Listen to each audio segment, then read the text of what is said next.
Hello students, आज के इस वीडियो में हम पढ़ेंगे ऑर्गेनाइजेशन स्ट्रक्चर के बारे में और उसके टाइप्स के बारे में। First of all, meaning of organization structure. Organization structure defined as a framework within which managerial and operational tasks are performed. आप पिक्चर में देख रहे हैं कि एक ऑर्गेनाइजेशन का स्ट्रक्चर शो किया हुआ है, means which provide framework within which managerial and operational tasks are performed and clearly specify the relationship among people, work and resources. Now these are the elements of organization structure. First is job design, departmentalization, span of management, and delegation of authority. First of all, job design. So, what is job design? Job design means outlining the task, duties, responsibilities, qualification, methods, relationships required to perform the given set of job. एक particular job करने के लिए, एक particular work को करने के लिए आपको क्या ड्यूटीज होंगी, आपकी क्या रिस्पॉन्सिबिलिटीज होंगी, क्वालिफिकेशन, मेथड्स एंड रिलेशनशिप्स क्या होंगी, मीन्स आप किससे अथॉरिटी लेंगे और किसके लिए रिस्पॉन्सिबल होंगे। तो इस total task, total outlining of task को हम बोलते हैं job design. Next one is departmentalisation. Departmentalisation का मीनिंग हमने ऑर्गेनाइजिंग प्रोसेस में भी किया था, जो लास्ट वीडियो मैंने आपके साथ शेयर किया था। सो डिपार्टमेंटलाइजेशन मींस क्या होता है? Grouping of similar job under one department. For example, production related activities under production department, sales related activities under marketing department and so on. Next one is span of control. ये बहुत ही important element है organization structure में। It refers to number of subordinates that can be effectively managed by a superior. एक superior एक बार में कितने सबऑर्डिनेट्स को इफेक्टिवली मैनेज कर पाएगा, इस कॉन्सेप्ट को हम बोलते हैं स्पैन ऑफ मैनेजमेंट। आप पिक्चर में देख सकते हैं, जैसे डायरेक्टर है, डायरेक्टर के अंडर 3 मैनेजर्स हैं, manager 1, manager 2 and manager 3। So span of control of director is equal to 3. Next one is delegation of authority. Delegation means sharing of authority, assigning of certain responsibility along with necessary authority. Authority and responsibility का principal पढ़ा था हमने second unit में। उसका मतलब क्या है कि जितनी हमारे पास रिस्पॉन्सिबिलिटी है उसी के इक्वल हमारे पास अथॉरिटी भी होनी चाहिए। So assigning of certain responsibilities along with the necessary authority by a superior to his subordinates. आप पिक्चर में देख रहे हैं, एक सुपीरियर है जिसके पास की है और वो सबऑर्डिनेट को अपनी रिस्पॉन्सिबिलिटी दे रहा है, तो रिस्पॉन्सिबिलिटी के साथ ही वो अपनी अथॉरिटी भी शेयर करेगा। Now these are the types of organization structure. Organization structure is of 2 type, functional structure and divisional structure. Functional structure, this organization structure is formed on the basis of different function or work to be done in the enterprise. एक ही organisation में production का भी work होता है, marketing का भी work होता है, फाइनेंस भी एंड ह्यूमन रिसोर्स भी। तो प्रोडक्शन रिलेटेड एक्टिविटीज हम प्रोडक्शन डिपार्टमेंट में कर देंगे, marketing related activities marketing department में, finance related activities finance department में and human resource related activities हम पर्सनल डिपार्टमेंट में कर देंगे। सो जब हम फंक्शंस के बेसिस पर डिपार्टमेंटलाइजेशन करते हैं, डिपार्टमेंट क्रिएट करते हैं, तो उसे हम बोलते हैं functional structure. Suitability of functional structure, ये फंक्शनल स्ट्रक्चर जो है कौन से टाइप के ऑर्गेनाइजेशन के लिए सुटेबल है?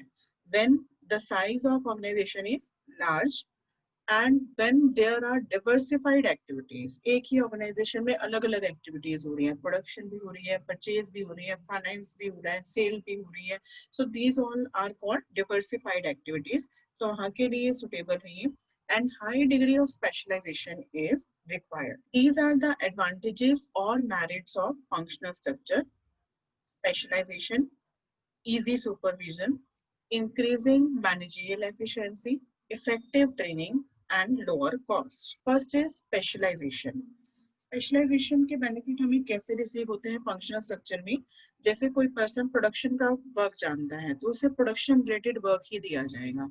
वो पर्सन अपने काम में एक्सपर्ट होगा, जब वो उस काम को करेगा तो रिसोर्सेज की वेस्टेज कम से कम होगी, हमारा optimum utilization of resources हो पाएगा। So when the activities are grouped according to the type of function, then all the activities are related to one type only. It provides specialization which makes optimum utilization of manpower and optimum utilization of resources also. Next one is easy supervision. The supervision become familiar with the type of tasks to be performed because all tasks are related to one function only. एक हर एक person को एक ही function को perform करना है. As a result he can easily supervise his department. जैसे production manager employees के production work को इजिली सुपरवाइज कर पाएगा. Next one is increasing managerial efficiency. अभी हमने फर्स्ट पॉइंट में पढ़ा कि इससे हमारे को स्पेशलाइजेशन के बेनिफिट रिसीव होते हैं. स्पेशलाइजेशन मीन्स जो पर्सन जिस काम में एक्सपर्ट है उसको वही वर्क दिया गया है. इससे रिसोर्सेज कम से कम वेस्ट होंगे और जब रिसोर्सेज वेस्ट कम होंगे तो हमारी एफिशिएंसी, मैनेजरियल एफिशिएंसी इंक्रीज होती है. So manager of one department are performing same type of function again and again which makes them specialized and improve their efficiency. It ensures increase in profit also. जब efficiency increase होगी, optimum utilization of resources होगा, तो automatically हमारे profit increase होंगे. Next one is effective training. This type of structure makes training of employees easier as the focus is only on limited range of skills. For example, employees of production department are given training of production techniques only.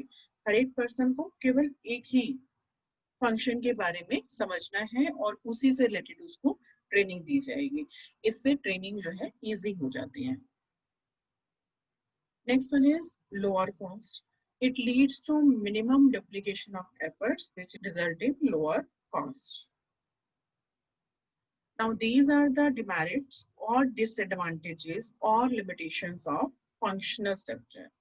So, emphasis on departmental objectives, or we can say that functional empires. Second point is conflict between departments. Third is problem in coordination, and fourth is inflexibility. अब हम detail में पढ़ेंगे. Emphasis on departmental objective. हमने अभी पढ़ा था कि इसमें फंक्शनल स्ट्रक्चर में एक ही फंक्शन से रिलेटेड एम्प्लॉइज को ट्रेनिंग दी जाती है. इससे एम्प्लॉइज के लिए ट्रेनिंग इजी हो जाती है. बट इसका डिसएडवांटेज क्या है कि जो डिपार्टमेंटल हेड है वो सिर्फ अपने डिपार्टमेंटल ऑब्जेक्टिव पर ही एम्फेसिस करते हैं. वो ओवरऑल ऑर्गेनाइजेशन ऑब्जेक्टिव को इग्नोर करते हैं. Due to separation each department head emphasis on performance of his function and lacks emphasis on overall objective of the company. इस तरह से वो ऑर्गेनाइजेशन ऑब्जेक्टिव को इग्नोर करते हैं. Next one is conflict between different department. Since interests of different department differ, there will be interdepartmental conflicts which are harmful to the organizational interest. Next one is problem in coordination. सभी department inter related होते हैं. जब purchase department raw material purchase करेगा तभी production department production कर पाएगा और जब प्रोडक्शन डिपार्टमेंट प्रोड्यूस करेगा गुड्स तभी सेल डिपार्टमेंट जो आगे उसे सेल कर पाएगा. So all departments are inter related. सो उनमें कोऑर्डिनेशन की प्रॉब्लम आती है. All department heads may work as per their own wish. No doubt this facilitate coordination within the department but it makes interdepartmental coordination difficult. Next one is inflexibility. इस structure में हम changes नहीं कर सकते हैं. Functional heads may not get training for top management positions because they are unable to gather experience in diverse area. एक manager को सिर्फ एक ही वर्क आता है, परचेज मैनेजर को सिर्फ परचेज का वही वर्क आता है. तो इससे हमारे पास टॉप पोजीशन के लिए मैनेजर्स रेडी नहीं होते हैं. तो इनफ्लेक्सिबिलिटी रहती है स्ट्रक्चर में. ऑर्गेनाइजेशन स्ट्रक्चर का सेकेंड टाइप है डिविजनल स्ट्रक्चर. और डिविजनल स्ट्रक्चर क्या होता है? Which is based on product line. Company जितने टाइप के प्रोडक्ट बना रही है उतने टाइप के ही कंपनी के डिपार्टमेंट्स होंगे. So divisional structure is an organisational design where in there are separate division for different products, each division having function like production, marketing, finance, etc. First of all, if company is producing 4 products, so company के 4 department होंगे और हर एक department के further functions होंगे जो कि production, marketing, finance, etcetera. Each division head is required to look after all the function related to product और market territory. दो टाइप का डिविजनल स्ट्रक्चर होता है. ये जो हम एग्जांपल देख रहे हैं आप स्क्रीन पर, this one is example for divisional structure on the basis of territory. Means company का अगर नॉर्दर्न साइड में ऑफिस है तो कंपनी का नॉर्दर्न डिवीजन बन जाएगा. इसी टाइप से eastern division and southern division.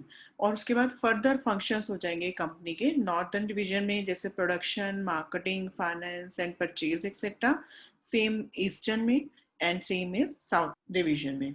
Second type जो डिविजनल स्ट्रक्चर का होता है जो कि प्रोडक्ट लाइन पर बेस्ड होता है. So managing director, if company is producing 4 products, for example cosmetic, medicine, garments, footwear, तो कंपनी के 4 डिविजन्स हो जाएंगे और उनका फर्दर क्लासिफिकेशन होगा डिफरेंट फंक्शंस में. जैसे कॉस्मेटिक्स डिपार्टमेंट में फर्दर क्लासिफिकेशन में आ जाएगा production, purchase, marketing and finance. Same medicine में production, purchase, marketing and finance and so on. So divisional structure जो है 2 बेसिस पर होता है. एक तो मार्केट टेरिटरी के बेस पर और दूसरा प्रोडक्ट लाइन के बेसिस पर. These are the advantages of divisional structure. First is product specialization. Functional structure में हमने पढ़ा था, उसका एक फर्स्ट एडवांटेज स्पेशलाइजेशन ही था, बट उसमें फंक्शनल स्पेशलाइजेशन था. बट यहाँ पर डिविजनल स्ट्रक्चर में फर्स्ट एडवांटेज आपका हो जाएगा product specialization. Expansion and growth helps in fixation of responsibility. It promotes flexibility and initiative. Functional structure का disadvantage था inflexibility और इसका advantage है it promotes flexibility and initiative. Yes, अब इनके डिस्क्रिप्शन पढ़ेंगे हम. प्रोडक्ट स्पेशलाइजेशन, फंक्शनल स्ट्रक्चर में जो भी मैनेजर्स वगैरह होते हैं उन्हें सिर्फ एक ही फंक्शन के बारे में ट्रेनिंग दी जाती है, वो सिर्फ एक ही फंक्शन में एक्सपर्ट होते हैं. बट जो डिविजनल स्ट्रक्चर है उसमें एक मैनेजर को पूरे डिवीजन में, जैसे कॉस्मेटिक डिवीजन है तो उसे कॉस्मेटिक के बारे में हर फंक्शन की नॉलेज होगी, प्रोडक्शन की भी, परचेज की भी, मार्केटिंग की भी. सो प्रोडक्ट स्पेशलाइजेशन हो जाता है. Here all the activities related to one type of product are grouped under one department. Attention on individual product line permits its growth and facilitate diversification of enterprise. Next benefit divisional structure का है expansion and growth. It facilitates expansion and growth as new division can be added without interrupting the existing operations. Existing divisions को disturb किए बिना आप जो है एक new department और न्यू डिवीजन इजिली ऐड कर सकते हो डिविजनल स्ट्रक्चर में. Third one is helps in fixation of responsibility and greater accountability. Accountability means answerability. Divisional heads are accountable for the profit as revenue and costs related to different departments can be easily identified and assigned to them. It helps in fixation of responsibility in case of poor performance of the division. अगर कोई division जो है proper profit earn नहीं कर पा रहा है या रिवेन्यूज अर्न नहीं कर पा रहा है तो उस केस में वो पर्टिकुलर डिवीजन ही रिस्पॉन्सिबल होगा. So it helps in fixation of responsibility. Fourth is it promotes flexibility and initiative because each division function as an autonomous unit which leads to faster decision making. कोई भी division दूसरे division पर depend नहीं है decision making में, सो faster decision making होती है and promotes flexibility and initiative. These are the disadvantages or limitations or demerits of divisional structure. First is conflict may arise among different divisions. Conflict किस लिए हो सकते हैं? Regarding allocation of resources, कि किसी division को रिसोर्सेज कम मिले, दूसरे डिवीजन को रिसोर्सेज ज़्यादा मिले, तो allocation of resources के रीजन से उनमें conflicts हो सकते हैं. So manager in each division may focus on their own product, ignoring the organizational interest. So ये हमने फंक्शन में भी पढ़ा था कि फंक्शनल स्ट्रक्चर में भी ऑर्गेनाइजेशनल इंटरेस्ट को इग्नोर किया जाता है. So there may be conflict with different division regarding allocation of resources, priorities etcetera. Next one is costly process. Costly क्यों है? क्योंकि हर एक डिवीजन को अलग अलग रिसोर्सेज चाहिए होंगे. सो इसलिए हाई ऑपरेटिंग कॉस्ट हो जाती है, इसमें एक्सपेंसिव स्ट्रक्चर है ये. So it may lead to increase in cost since there may be duplication of activities which leads to high operating cost. Next one is organization interest ignore. Same हमने पढ़ा था functional structure में भी. Functional structure में भी हर एक department अपने ही objectives को अचीव करने के बारे में सोचता है और ऑर्गेनाइजेशन इंटरेस्ट को वो इग्नोर करते हैं. सेम डिविजनल स्ट्रक्चर में होता है. It provides managers with the authority to supervise all the activities related to particular division. Manager focus on their own product, thus organization objectives suffer and become difficult to achieve. Next topic है हमारा suitability of divisional structure. कहाँ पर suitable है? So where large variety of product are produced, organizational works in various part of country. जैसे country की north side में भी हमारी ब्रांच है और साउथ साइड में भी है, वेस्ट साइड में भी है. So organisation works in various part of country and organisation having more departments introduce new level of management. This one is difference between functional organization and divisional organization. So first base हमारा है function और formation. Functional structure is based on functions and divisional structure is based on territory or product line. Next one is specialization. Functional structure में functional specialisation होता है और divisional structure में product specialisation होता है. Next one is responsibility. In functional structure, it is very difficult to fix the responsibility, but in divisional structure, it is very easy to fix responsibility क्योंकि particular department ही अपने profit और revenue के लिए responsible होगा. Next one is managerial development. Managers की development कैसी होती है? In functional structure, managerial development is difficult. Why it is difficult? क्योंकि मैनेजर सिर्फ एक ही फंक्शन में ट्रेंड होता है, उसे बाकी फंक्शंस के बारे में नॉलेज नहीं होती है और वो टॉप मैनेजमेंट पोजीशन के लिए रेडी नहीं होते हैं. सो मैनेजरियल डेवलपमेंट डिफिकल्ट होती है फंक्शनल स्ट्रक्चर में. But in divisional structure managerial development is easy क्योंकि जो भी डिपार्टमेंटल हेड है, जो भी डिपार्टमेंटल मैनेजर है, उसे एक ही प्रोडक्ट की प्रोडक्शन, परचेज, मार्केटिंग सारी एक्टिविटीज के बारे में पता होता है. सो managerial development easy in divisional structure. Fifth one is cost. Functional structure is economical क्योंकि सेम ही resources different department share करते हैं, but divisional structure is costly क्योंकि हर एक division के लिए हमारे को अलग अलग resources required होते हैं. Sixth point is coordination. In functional structure, difficult for multi-product organization, and divisional structure easy for multi-product organization. Thank you. Stay home, stay safe.